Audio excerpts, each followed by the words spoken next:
ഇസ്തലോഡ് സങ്കീർത്തനങ്ങൾ 91 അധ്യായം അതിൻ്റെ 1 മുതൽ 16 വരെയുള്ളതായ വേദവാക്യങ്ങൾ. അത്യുന്നതിൻ്റെ മറവിൽ വസിക്കുകയും സർവ്വശക്തിൻ്റെ നിഴലിൻ കീഴിൽ പാർക്കുകയും ചെയ്യുന്നവൻ.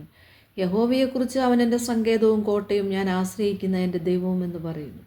അവൻ നിന്നെ വേട്ടക്കാരൻ്റെ കണിയിൽ നിന്നും നാശകരമായ മഹാമാരിയിൽ നിന്നും വിടുവിക്കും. തൻ്റെ തൂവലുകൾ കൊണ്ട് അവൻ നിന്നെ മറയ്ക്കും. അവൻ്റെ ചിറകിൻ കീഴിൽ നീ ശരണം പ്രാപിക്കും. അവൻ്റെ വിശ്വസ്തത നിനക്ക് പരിചയം പലകയുമാകുന്നു. രാത്രിയിലെ ഭയത്തെയും പകൽ പറക്കുന്ന അസ്ത്രത്തെയും ഇരുട്ടിൽ സഞ്ചരിക്കുന്ന മഹാമാരിയെയും ഉച്ചയ്ക്ക് നശിപ്പിക്കുന്ന സംഹാരത്തെയും നിനക്ക് പേടിപ്പാനില്ല. നിന്റെ വശത്ത് 1000 പേര്, നിന്റെ വലത്തുവശത്ത് 10,000 പേരും വീഴും. എങ്കിലും അത് നിന്നോട് അടുത്ത് വരികയില്ല. നിന്റെ കണ്ണുകൊണ്ട് തന്നെ നീ നോക്കി ദുഷ്ടന്മാർക്ക് വരുന്ന പ്രതിഫലം കാണും. യഹോവേ, നീ എൻ്റെ സങ്കേതമാകുന്നു. നീ അത്യുന്നതനെ നിന്റെ വാസസ്ഥലമാക്കിയിരിക്കുന്നു. ഒരു അനർത്ഥവും നിനക്ക് ഭവിക്കുകയില്ല. ഒരു ബാധയും നിന്റെ കൂടാരത്തിന് അടുക്കുകയില്ല.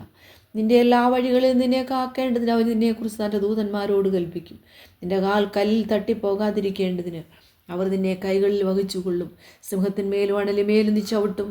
ബാലസിംഹത്തെയും പെരുമ്പാമ്പിനെയും നീ മെതിച്ചു കളയും. അവൻ എന്നോട് പറ്റിയിരിക്കിയാൽ ഞാൻ അവനെ വിടുവിക്കും. അവൻ എൻ്റെ നാമത്തെ അറിയുകയാൽ ഞാൻ അവനെ ഉയർത്തും.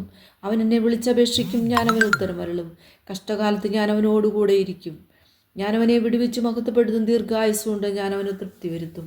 എൻ്റെ രക്ഷയെ അവന് കാണിച്ചു കൊടുക്കും.